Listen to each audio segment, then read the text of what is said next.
So ನೋಡಿ, ನನ್ನ ಹಿಂದ್ಗಡೆ ಕಾಣ್ತಿರುವಂಥ ಒಂದು ಸುಂದರವಾದ ದೃಶ್ಯಾವಳಿ ತೋರಿಸ್ತೀನಿ, ನೋಡ್ತಾ ಇರಿ. ಹಾಗೆ ಸ್ನೇಹಿತರೆ, ಆ ಒಂದು ಪ್ಲೇಸಲ್ಲಿ ಯಾವಾಗಲೂ ಕರಡಿ ಇರ್ತವೆ ಅಂತ ಹೇಳ್ತಾ ಇದ್ದಾರೆ. ಕಾರುಗುಂಡುಗಳು ಅಂತೇಳಿ ಈ ಒಂದು ಕಲ್ಲುಗಳಿಗೆ ಹೆಸರು. ಹಾಗೆ ಇಲ್ಲಿ ಹುಂಚೆ ಮರದ ಕೊಳವ ಅಂತೇಳಿ ಹೆಸರಿದೆ ಇತ್ತು ಒಂದು ತಗ್ಗಿಗೆ. ದಯವಿಟ್ಟು ವಿಡಿಯೋ ನೋಡ್ತಾ ಇರಿ, ಓಕೆ. ಒಂದು ಉತ್ತಿನಗಡ್ಡೆಯನ್ನು ಕರಡಿ ಕೆದರಿರ್ತವೆ. ಯಾಕಪ್ಪ ಅಂತಂದರೆ ಇದರಲ್ಲಿ ಹುಳುಗಳು ಇರ್ತವೆ. ಆ ಒಂದು ಹುಳುಕ್ಕೋಸ್ಕರ ಕೆದರಿರ್ತವೆ. ನೋಡಿ, ಕಲೆ ಹಾಗೆ ಇದೆ, ಹೋಗ್ಬೇಕು.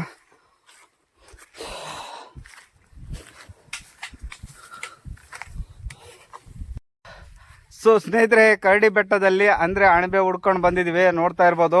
ಆ ಒಂದು ಅಣಬೆ ಕಂಡ್ರೆ ಖಂಡಿತ ನಿಮಗೂ ತೋರಿಸ್ಲಿಕ್ಕೆ ಇಷ್ಟಪಡ್ತೀನಿ ಈ ಒಂದು ವಿಡಿಯೋನಲ್ಲಿ. ಹಾಗೆ ಯಾರೆಲ್ಲ ವಿಡಿಯೋ ನೋಡ್ತಾ ಇದ್ದೀರಾ ಲೈಕ್ ಮಾಡಿ. ಹಾಗೆ ಯಾರಾದರೂ ಸಬ್ಸ್ಕ್ರೈಬ್ ಮಾಡ್ಕೊಳ್ಳದೆ ನೋಡ್ತಾ ಇದ್ದೀರಾ ದಯವಿಟ್ಟು ಸಬ್ಸ್ಕ್ರೈಬ್ ಮಾಡ್ಕೊಳ್ಳಿ ಅಂತ ಹೇಳ್ತಾ ಈ ಒಂದು ವ್ಲಾಗ್ನ ಕಂಟಿನ್ಯೂ ಮಾಡೋಣ, ಓಕೆ. ನೋಡಿ, ಈ ಒಂದು ಬೆಟ್ಟ ಬಂದುಬಿಟ್ಟು ಕರಡಿ ಬೆಟ್ಟ ಅಂತಲೇ ಇದಕ್ಕೆ ಹೆಸರು. ಕರಡಿಗಳು ಸಹ ಇರ್ತವೆ. ಮತ್ತು ಇಲ್ಲಿ ನೋಡಿ, ನಮ್ಮ ಮಾರಣ್ಣ ಅವ್ರ ಮಗ ಅವರೆಲ್ಲ ಹುಡ್ಕೊಂಡು ಹೋಗ್ತಾ ಇದ್ದಾರೆ. ಖಂಡಿತ ಅಣಬೆ ಸಿಕ್ಕರೆ ವಿಡಿಯೋನಲ್ಲಿ ಇರುತ್ತೆ, ಓಕೆ. ನೋಡ್ತಾ ಇರಿ. ಜಾನಿ ಹಣ್ಣು ಅಂತ ಕರೀತಾರಲ್ಲ, ಇದೇ ಒಂದು ಗಿಡ ನೋಡಿ. ಮರಗಳು ಇದ್ದಾವೆ ಈ ಕಡೆ ನೋಡಿ, ಎಲ್ಲ ಜಾನಿ ಮರಗಳು ಇದ್ದಾವೆ. ಯಾಕಿದ ನಮ್ಮ ಬಾಡಿ ಗಾರ್ಡ್ ನೋಡ್ರಿ, ಇವತ್ತು ಬರ್ತೀನಿ ಅಂತ ಕಾಲೇ ಬಿದ್ದಿದ್ರೆ ಕರ್ಕೊಂಬಂದಿದ್ವಿ. ನೋಡಿ, ಬಾಧೆ ಅಂತೂ ಸಿಕ್ಕಾಬಟ್ಟೆ ಬೆಳೆದ್ಬಿಟ್ಟಿದೆ ಬಾಧೆ. ನಮ್ಮೂರಿಗೆ ಅತಿ ದೊಡ್ಡ ಕಾಡು ಅಂತ ಹೇಳ್ಬೋದು ಇದು, ಕರಡಿ ಬೆಟ್ಟ. 3 ಕರಡಿಗಳು ಬಂದಿದ್ವಿ ಕಾಡಿನಲ್ಲಿ. ಸೊ ಈ ಒಂದು ಮರ ಬಂದ್ಬಿಟ್ಟು ಲೇಬೆ ಹಣ್ಣು ಅಂತ ಹೇಳಿ ಕರೀತಾರಲ್ಲ, ಆ ಒಂದು ಮರ ನೋಡ್ತಾ ಇರ್ಬೋದು. ನೋಡಿ, ಅವರು 2 ಅಣಬೆಗೆ ಬೇರ್ ಸಹ ಕಿತ್ಲಿಕ್ಕೆ ಎಷ್ಟು ಕಷ್ಟ ಬೀಳ್ತಾ ಇದ್ದಾರೆ. ಬರೋಲ್ಲ, ಮೈಯಲ್ಲಿ ನೀರೆಲ್ಲ ಇಳಿದು ಹೋಗ್ಬಿಟ್ಟು ಅರ್ಧ ಬೆಟ್ಟ ಹತ್ತೋದ್ರಲ್ಲಿ. ಈಗ ಏಳೂರು ಬಂಡೆ ಅಂತ ಪ್ಲೇಸಿಗೆ ಹೋಗ್ತಾ ಇದ್ದೀವಿ. ಆ ಒಂದು ಪ್ಲೇಸ್ ಬಗ್ಗೆ ಏನಪ್ಪ ಇತಿಹಾಸ ಅಂತಂದರೆ, ಏಳೂರಿನ ಕುರಿ ಮೇಕೆ ಎಲ್ಲ ಬಂದು ಆ ಒಂದು ಬಂಡೆಗೆ ತರಬಿದ್ರು ಇನ್ನೂ ಜಾಗ ಉಳಿತಿತ್ತಂತೆ. ಅದಕ್ಕೋಸ್ಕರ ಅದಕ್ಕೆ ಏಳೂರು ಬಂಡೆ ಅಂತೇಳಿ ಹೆಸರಿಟ್ಟಿದ್ದಾರೆ.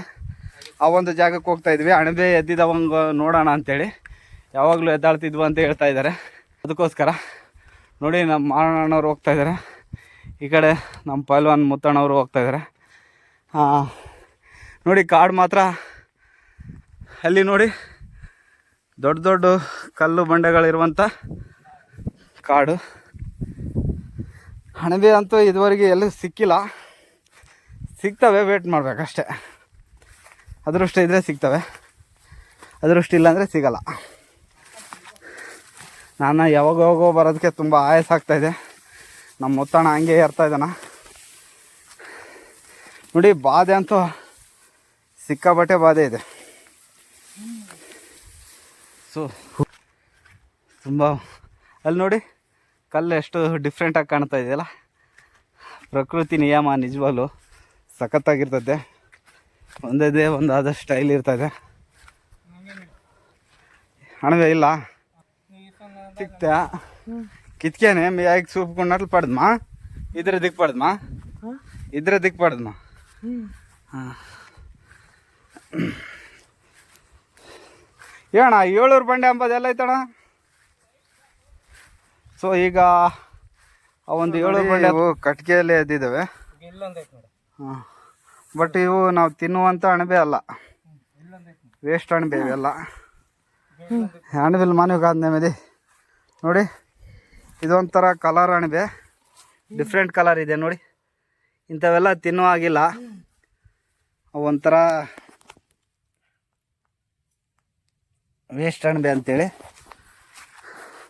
ನಮ್ಮ ಅಣಬೆ ಅಂದರೆ ವೈಟ್ ಇರ್ತವೆ.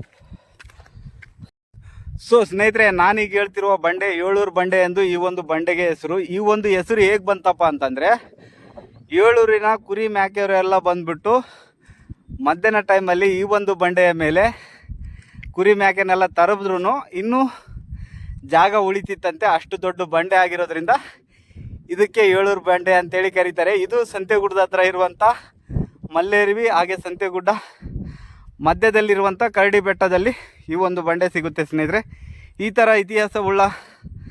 ಥರ ಇತಿಹಾಸಕರವಾದ ವಿಡಿಯೋಗಳು ನಿಮ್ಮ ಮುಂದೆ ತರ್ತಾ ಇರ್ತೀನಿ. ದಯವಿಟ್ಟು ನೀವು ಸಬ್ಸ್ಕ್ರೈಬ್ ಮಾಡಿ, ಹಾಗೆ ಶೇರ್ ಮಾಡಿದ್ರೆ ಇನ್ನೂ ಸ್ವಲ್ಪ ಜನಕ್ಕೆ ಈ ಒಂದು ಮಾಹಿತಿ ಗೊತ್ತಾಗುತ್ತೆ.